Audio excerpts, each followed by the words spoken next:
오늘은 필기할 게 없습니다. 그냥 편안하게 들으시면 됩니다. 제목은 복음의 대로입니다.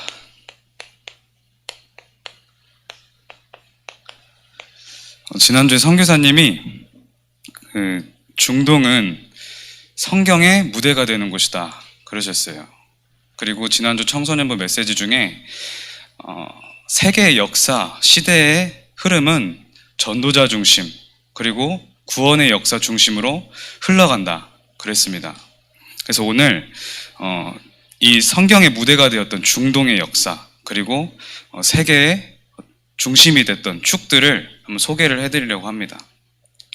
자, 먼저 여러분 세계지도 아시죠? 세계지도를 제가 한번 그려볼게요. 세계지도 그릴 때 팁이 있어. 이렇게 선을 이렇게 그리고 이렇게 그리고 비율이 이 정도 돼요. 비율이 세계 지도를 그릴 때. 그리고 여기가 이렇게 유라시아 대륙입니다. 대충 그냥 이렇게 그리는 거예요. 세계 지도 그릴 때. 그리고 이쪽이 아프리카 대륙. 그리고 이쪽이 오세아니아 지역입니다. 호주가 되겠죠. 그리고 이쪽이 북미, 미국하고 캐나다하고 있는 그 북미 대륙입니다. 그리고 이쪽이 남미 대륙 이렇게 돼요. 이게 이제 세계 지도예요. 잘 그렸죠? 네. 중동이 어디냐? 중동 이쪽입니다. 이쪽. 중동, 왜 중동이라 그러냐면 이 당시에 유럽이 강대국이었어요. 이 명칭을 쓸 때 유럽의 동쪽인데 중심 쪽에 있다. 그래서 중동이에요. 여기가 중동인데 여기가 이제 성경의 무대가 됐다는 거예요. 여기가. 여러분 이거 상식인데 세계 4대 문명 있잖아요. 4대 문명 아는 랩런트 있어요? 이건 다 배우는 거니까 알아야 돼. 그쵸? 모르면 이제 오늘부터 알면 되는데, 모르면 내가 상식이 좀 없다, 이렇게 판단을 하면 돼요. 그렇죠? 그래서 4대 문명이 뭐가 있냐? 4대 문명이 첫 번째가 메소포타미아 문명. 이 문명이라는 것은, 이 전 세계적으로 봤을 때 큰 강과 좋은 기후와 좋은 지형이 있는 데가 있었어요. 그 중심으로 사람들이 모이기 시작하죠. 그러니까 자연스럽게 기술과 문화와 사회 구조가 발전을 하는 거예요. 거기서부터 이제 문명이 발달하기 시작해요. 그 최초의 문명이 4군데가 대표적으로 있는데 그것을 바로 이제 학자들이 4대 문명이다 이렇게 명칭을 해놓은 거예요. 첫 번째가 메소포타미아 문명, 두 번째가 이집트 문명. 성경에서는 애굽이라고 표현을 하죠. 이집트. 세 번째가 인더스 문명. 인더스 강 중심으로 인도 근처에 있었던 문명을 말하는 거예요. 공부하는 것 같죠, 지금? 조금 졸린 것 같은데 집중을 하세요. 이게 지난주에 성경의 그 배경을 아는 거예요. 그리고 이걸 알아야 성경의 흐름도 제대로 알 수가 있어요. 그리고 인더스 문명 말고 이쪽쯤에 이제 중국 중심으로 하는 황하 문명이 있어요. 이게 4대 문명입니다. 근데 메소포타미아 문명이 어딨냐? 이쪽쯤에 있어요, 이쪽쯤에. 그리고 이집트 문명이 이쪽쯤에 있어요. 그리고 인더스 문명이 한 이 정도쯤, 좀 정확하진 않은데 인더스 문명, 이쪽이 인도예요. 그리고 황하 문명이 이 정도쯤에 있단 말이에요. 자, 보세요. 중동 지역에만 지금 문명이 2개가 있어요. 이 말은 당시에 사실상 이 중동이 전 세계의 중심이었다는 거예요. 그리고 이 중동 지역이 사실상 237이었다는 거예요. 다른 지역은 사실 다 이게 야만족이야, 아직. 발달한 게 없고, 그냥 뭐, 이제 막, 말도 없고, 글도 없고, 아무것도 없어. 여기가 사실상 세계의 중심이자 237이었던 거예요, 중동이. 그래서 여기가 성경의 중심지가 되는 거예요. 자, 여기도 하나님의 중요한 계획이 있는 거죠. 그리고 이 4개 중에 이 2개의 문명이 가장 빠르게 형성이 되었어요.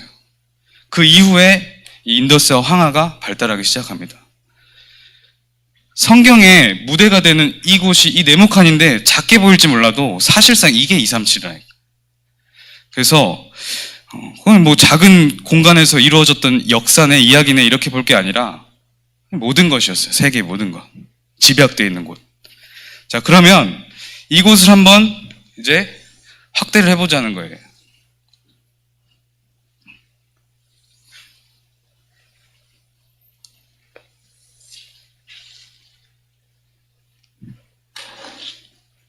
자, 여기서 중동을 확대를 하는 겁니다. 이쪽 나머지 쪽은 이제 다른 바다나 대륙이 되는 거예요. 이쪽이 흑해라는 바다입니다. 몇 주 전에 했었죠? 흑해. 그리고 이쪽이 카스피해라는 바다예요. 그리고 이쪽은 유명한 지중해 바다. 이쪽 지중해 바다가 이쪽에 그려지는 거예요. 지중해 바다.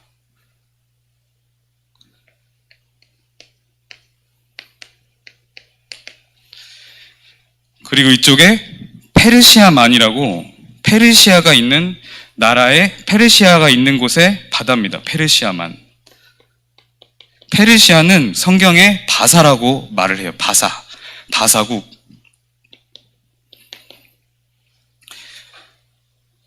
이게 안 켜졌네. 그리고 여기서부터 이렇게 해서 중요한 강이 있습니다. 이 강이 여기가 티그리스 강. 이게 창세기에 보면 이 강들의 이름이 나와요. 티그리스 강, 그리고 여기가 유프라테스 강,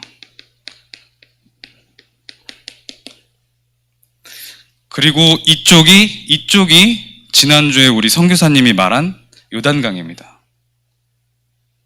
이쪽이 요단강이. 지금 지도에 보면 요르단이라는 나라는 이렇게 있는 거예요. 그리고 이스라엘 나라는 이렇게 있고 붙어 있어. 그리고 바다가 중요한 게 또 바다가 이렇게 토끼 모양으로 여기가 홍해입니다. 홍해. 그리고 여기가 이렇게 여러 갈래로 쫙 나눠져서 굉장히 비옥한 땅. 이쪽이 나일강. 이 중심으로 이집트 문명이 형성이 되는 거예요. 여기가 이집트 문명, 그리고 티그리스 강과 유프라테스 강의 이쪽 부근이 메소포타미아 문명. 발전할 수밖에 없는 좋은 지형이 여기 다 모여 있었던 거예요. 자, 그래서 성경이 어떻게 되냐? 첫 번째, 에덴이라는 지역이 여기 있습니다. 에덴. 그리고 에덴 동산에서 쫙 이제 성경이 흘러가죠. 창세기 12장에 아브라함을 하나님이 선택해서 불러요. 거기가 바로 갈대아 우르입니다. 그리고 이쪽이 바벨론. 바벨론이 성공할 수밖에 없어. 잘 나갈 수밖에 없는 곳에 바벨론이 위치해 있었어요. 바벨론. 그리고 이쪽이 아브라함이 올라갔던 하란이라는 곳입니다. 그리고 요단강 건너편에 여기가 가나안 땅이에요. 가나안. 그리고 이쪽이 애굽입니다. 이집트. 그리고 홍해가 있죠. 홍해 이쪽 이 부분에 모세가 율법을 받았던 시내산이 있어. 중요한 곳이죠. 시내산. 그리고 이쪽으로 올라가면 이제 모세가 정탐꾼, 12명의 정탐꾼을 파송했던 가데스 바네아. 여러분, 용어가 좀 어렵더라도 한번 집중해 보세요. 이거 성경 읽다 보면은 다 나오는 거예요. 가데스 바네아. 그리고 이쪽이 이제 가나안에 입성하기 직전에 준비했었던 모압입니다. 모압. 여기서 이제 성적이 나오네. 그죠? 집중하는 애들은 이제 가능성이 있는 애들. 그러니까 국영수를 할 수 있는 애들. 없는 애들은 특별한 달란트가 있는 애들. 그렇죠? 그렇습니다. 자, 이렇게 되는 거예요. 성경이. 에덴에서 이제 시작을 해요. 에덴에서 쭉 성경이 이어집니다. 여기서 아브라함을 하나님 부르시죠. 그래서 아브라함이 하나님의 부르심을 받고 쭉 올라갑니다. 갈대우를 떠나라고 하셨으니까 바벨론을 지나서 하란으로 가요. 하란으로 가서 하나님의 말씀을 인도받으니까 이제 가나안 땅으로 가죠. 여기에서 이제 멈췄어야 되는데 가나안 땅의 기근과 여러 가지 부족한 게 너무 많은 거야. 그래서 다시 내려갑니다. 여기서 수많은 일들이 일어나죠. 불신앙의 결과로. 부인도 뺏겼다가 막 혼란기를 겪어요. 아브라함이. 여기서 이렇게 쭉 내려가는 기간, 여기서 왔다 갔다 하는 기간이 아브라함, 이삭, 야곱, 요셉의 기간이에요. 여기가. 그래서 여기까지가 창세기입니다. 드디어 여기서 이제 그 4대가 걸쳐서 마지막에 요셉이 탄생을 하죠. 요셉이 이제 총리가 된 거예요. 요셉 이야기는 다 잘 알고 있으니까. 요셉이 총리가 되고 나서 그 다음에 이스라엘의 모든 그 같은 가문들이 같이 이쪽으로 내려온 거예요. 아브라함의 가문이. 근데 애굽에 요셉을 더 이상 알지 못하는 그런 왕이 세워져요. 요셉이 빽이 있으니까 이스라엘 백성들이 잘 먹고 잘 살았는데 요셉을 알지 못하는 왕이 세워지니까 그때부터 유대 민족은 이제 뒷전이 되는 거예요. 그러니까 어떻게까지 됐냐? 노예가 돼버렸어요. 그 안에는 이 이스라엘 민족들이 언약을 잃어버린 거예요. 그래서 430년의 노예 생활을 하게 됩니다. 여기서. 그렇게 하다가 하나님의 중요한 시간표가 임하죠. 그 시간표가 바로 모세의 탄생입니다. 모세가 이제 탄생을 해요. 그래서 이스라엘 민족들을 데리고 이렇게 출애굽을 합니다. 그래서 여기 서서 여기 출애굽을 할 때 10가지 기적과 이적들을 보고 바로왕에게 선포도 하고 나오는 거예요. 장로들에게 말도 하고 출애굽기 3장 18절에 내용이 여기서 나오는 겁니다. 여기까지 도달을 하는 거예요. 이제 여기가 홍해바다를 만난 거죠, 지금. 홍해바다를 만나고 모세가 하나님께 기도하고 믿음 고백하고 홍해가 갈라지죠. 그래서 홍해바다를 가르고 넘어갑니다. 그리고 쭉 또 내려가서 여기서 모세가 하나님께 율법을 받는 거예요. 이게 창세기, 여기까지가 출애굽기, 그리고 시내산에서 여기서부터 시내산까지가 레위기입니다. 그리고 바로 가데스 바네아로 쭉 올라가는데 여기서 모세가 12정탐꾼을 가나안에 보내봐요. 그랬더니 10명의 정탐꾼이 불신앙을 하죠. 갔다 오더니 못 간다 이거. 너무 여기 거인들도 많고 왕들도 너무 강력해 보이고 우리는 너무 메뚜기같이 작아 보이고 나약해 보이더라. 그 말을 들은 이스라엘 백성들이 지난주에 말했죠. 통곡하면서 하나님을 막 원망한 불신앙하면서 모세와 막 아론을 죽이려고 해요. 저주하면서.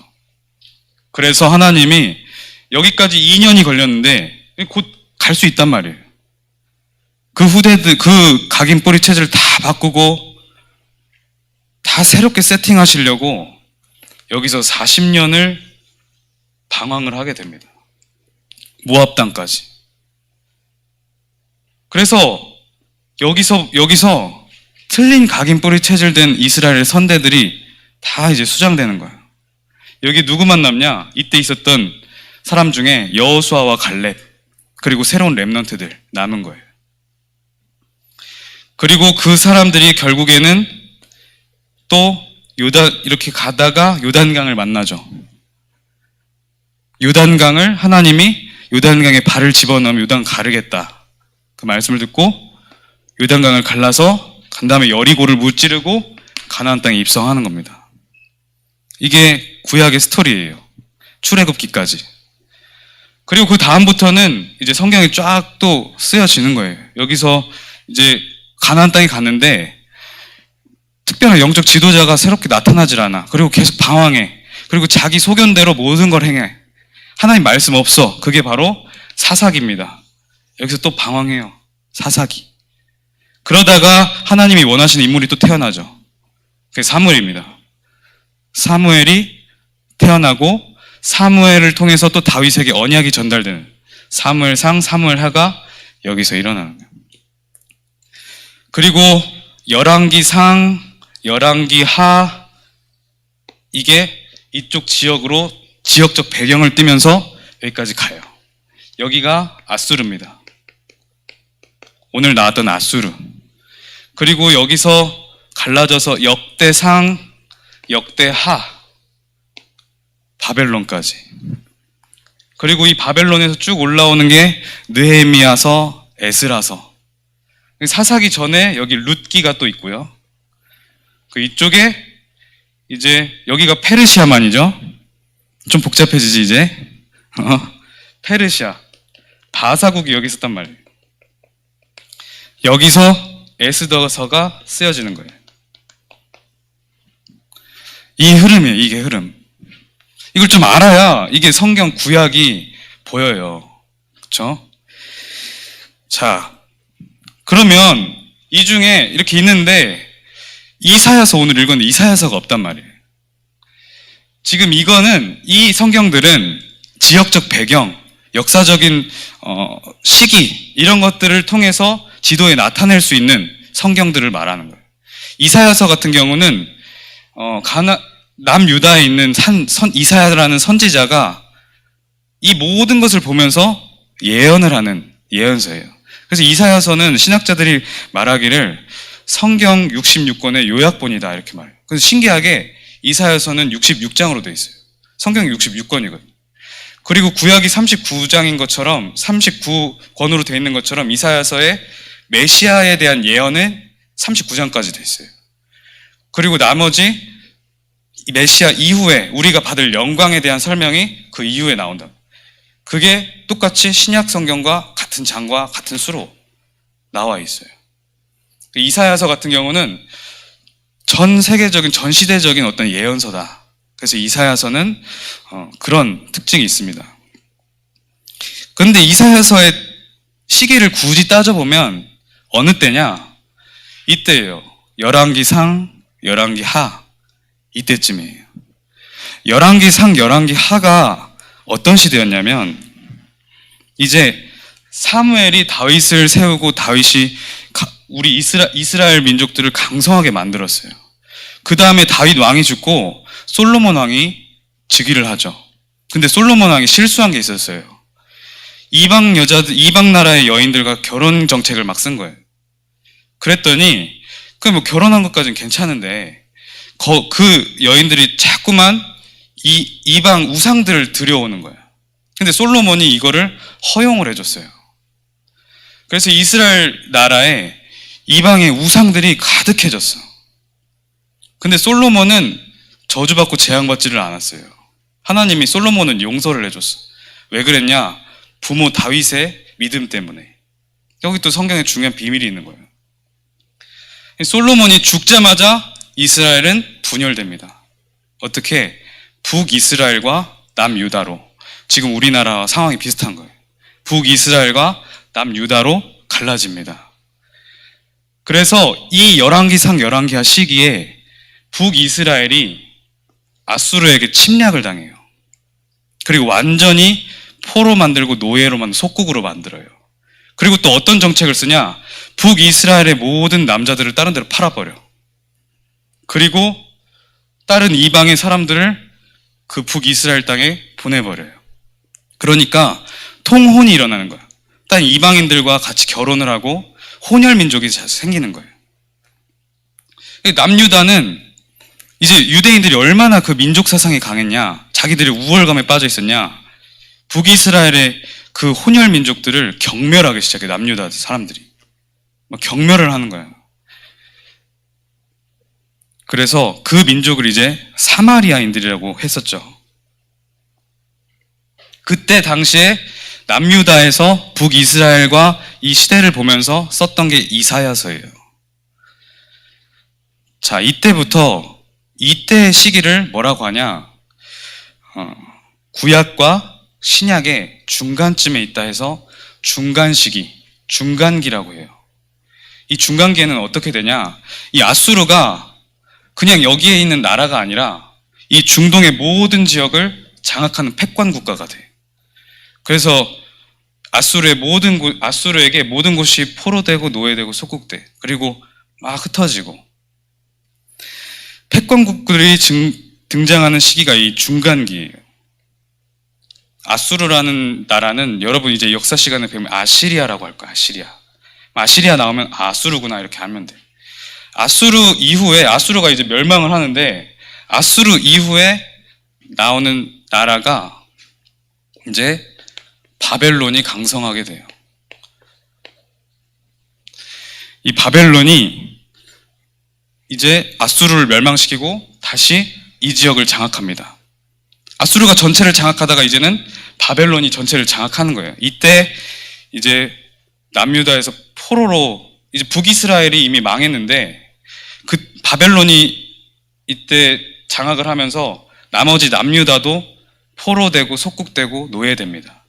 그때 끌려갔던 사람들이 다니엘과 세 친구. 그렇게 되는 거예요.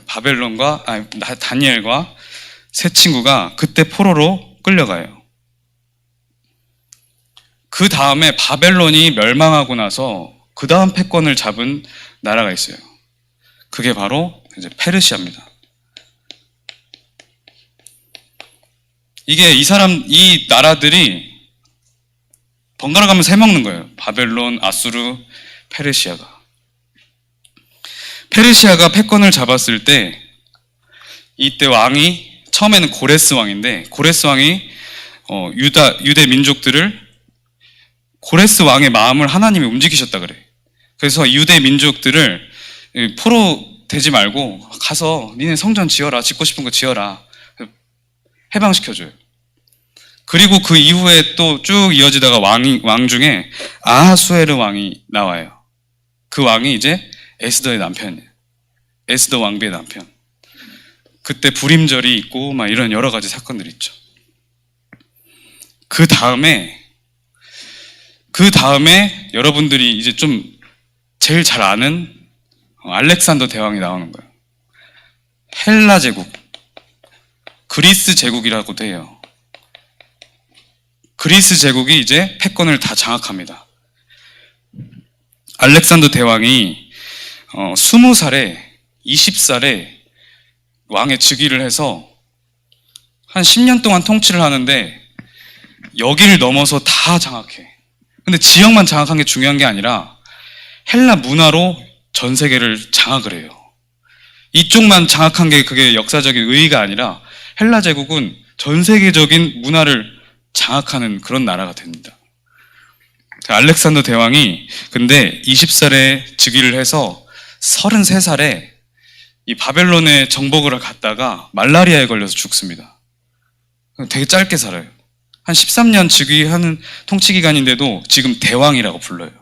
그만큼 헬라의 문화를 나타내주는, 헬라 문화에 얼마나 크게 영향을 미쳤나를 알려주는 거예요. 그게. 그래서 여러분은 헬라 문화와 오리엔트 문화 이렇게 합쳐져서 헬레니즘 문화라고 하잖아요. 다 들어봤죠? 안 들어봤으면 큰일 나는 거예요, 지금. 그렇죠? 그래서 지금 헬라 제국이 패권을 완전히 잡은 상태. 이 헬레니즘 문화의 의의가 뭐냐면 중동의 전 지역을 장악하죠. 그리고 알렉산더 대왕이 33살에 죽게 돼요. 너무 일찍 죽으니까 물려받은 아들이 없는 거야. 아들이 있는데 어렵겠지. 그래서 알렉산더 대왕을 따르던 장군들이 막 서로 분쟁을 해요. 분쟁을 하면서 이 땅을 나눠 가져요. 그때 이제 나눠 가졌던 제국들이 셀류커스 제국, 그리고 프톨레미 제국, 그리고 카산더 제국, 리시마쿠스 제국, 이렇게 좀 어렵죠? 그 제국들이, 그 네 제국이 나눠가는단 말이에요. 근데 이쪽을 장악했던 제국이 뭐였냐면 프톨레미 제국, 프톨레미 왕조가 이스라엘 민족 이 땅을 장악을 해요. 근데 중요한 것이 이 프톨레미 왕조에서 성경을 접한 거야. 히브리어로 돼 있던 성경을. 성경에 뭐가 좀 있는 것 같아. 그리고 유대인들에게도 뭔가 알 수 없는 힘이 느껴져. 그래서 이 프톨레미 왕조에서 성경을 히브리어로 돼 있으니까 알지를 못하니까 헬라어로 좀 바꿔라. 헬라어로 번역 좀 해라. 그렇게 하는 거예요. 그래서 이 왕조에서 이 유대인 12지파 중에 6명씩 뽑아내요. 번역을 하라고. 그래서 72인이 선발이 되죠. 72인이 히브리어로 돼 있었던 구약 성경을 헬라어로 번역을 합니다. 그걸 바로 이제 70인역 성경이라 그래요. 70인역 성경이 그렇게 탄생을 하는 거예요. 70인역 성경이 이제 나오고, 그 다음에 이제 우리 네 제국으로 나눠져 있었으니까 이렇게 밀집돼, 딱 중앙 집권적인 게 없으면 멸망할 수밖에 없어요. 그래서 그 다음에 나온 게 이제 로마 제국이 그때 나오는 거예요. 이 헬라 문화를 그대로 가져가서 로마 제국이 그 헬라 문화를 가지고 장악을 하는데, 그때는 이 정도가 아니야. 이렇게 전 지역을 정복을 해요. 로마 제국에서. 그래서 이 로마 제국에 등장하고 폼페이 장군이라는 장군이 이스라엘을 또 통치를 하게 됩니다. 중동을 넘어서 대서양 전체 일대를 장악하게 되는 거예요. 그리고 이렇게 장악을 하다가 아우구스투스 왕이라는 황제가 나오고, 그때 예수님이 탄생을 합니다. 자, 헬라어로 모든 전 지역을 문화로 장악을 했어요. 그리고 로마라는 제국이 탄생을 했어요. 그리고 성경은 헬라어로 번역이 됐어요. 하나님이 이 성경과 이 복음을 전 세계에 퍼뜨리는 준비를 하신 거예요. 헬라어로 전 세계를 통일시키고, 그 다음에 모든 길은 로마로 통한다라는 말이 있잖아요. 실제로 그랬어. 모든 세계 각국의 모든 것들이 로마 중심으로 모든 것이 모였다가 흩어졌어요. 성경도 똑같이 그렇게 된 거예요. 복음도 70인역 헬라어 성경이 그렇게 해서 전 세계로 퍼지게 됩니다. 그리고 나서 신약 성경은 또 헬라어로 계속해서 쓰여지게 돼요. 그래서 첫 번째부터 보면 하나님은 처음부터 237을 얘기하고 있는 거예요. 이 중동 지역이 사실은 그 당시에 237이었어요. 그리고 이렇게 중동 지역의 모든 역사를 움직이면서 로마 제국을 통해서 또 헬라 제국을 통해서 그 전에 많은 패권 국가들을 통해서 성경의 역사들을 이루시고, 성경의 무대를 중동에서 전 세계로 옮겨가는 거예요. 하나님의 방향과 하나님의 목표는 237이에요. 정확한 복음 가진 전도자 중심으로 237과 5천 종족으로 뻗어나가는 게 하나님의 방향인 거예요. 그래서 성경의 흐름은 세계복음화입니다. 세계복음화의 방향대로 움직여요. 그리고 세계의 역사는 이 복음이 어디 있는가에 초점이 맞춰서 움직이는 거예요. 우리가 이렇게 됐다가 패권이 미국으로 옮겨갔죠. 그래도 그나마 정확한 복음 가지고 있었던 사람들이 미국 땅으로 간 거예요. 미국 땅으로 가니까 미국에 축복을 하시죠. 그렇게 쭉 복음이 어디 있는가에 따라서 움직여지는 거예요. 그리고 복음이 누구에게 있냐? 복음을 가지고 언약 붙잡는 자 누구냐? 언약을 누가 누리고 있냐? 그거 기준으로 세계는 움직입니다. 여러분 안 느껴지죠? 너무나도 광대하니까. 근데 그게 역사적 사실이고 성경에 나오는 하나님 진리입니다. 구원받을 예비된 자 중심으로 세계가 움직인 거예요. 이 세계사는 결론적으로 이 복음의 대로가 어디로 형성되고 어디로 흘러가느냐의 중심에 맞춰서 흘러갑니다. 여러분들이 이 속에 있는 거예요. 이 역사적 사실을 이번 주에 다시 한번 되새기면서 오늘 강단도 하나님이 어떤 말씀 주시는지 집중하시기를 기도합니다. 기도하겠습니다. 하나님 감사합니다. 렘넌트들이 하나님께서 이루어 가신 복음의 대로의 그 흐름 속에 있게 하시니 감사합니다. 언약을 확실하게 붙잡고 이 복음을 누리고 언약을 확실하게 정말 선포하고 증인으로 서게 하여 주시옵소서. 예수 그리스도 이름으로 기도합니다. 아멘.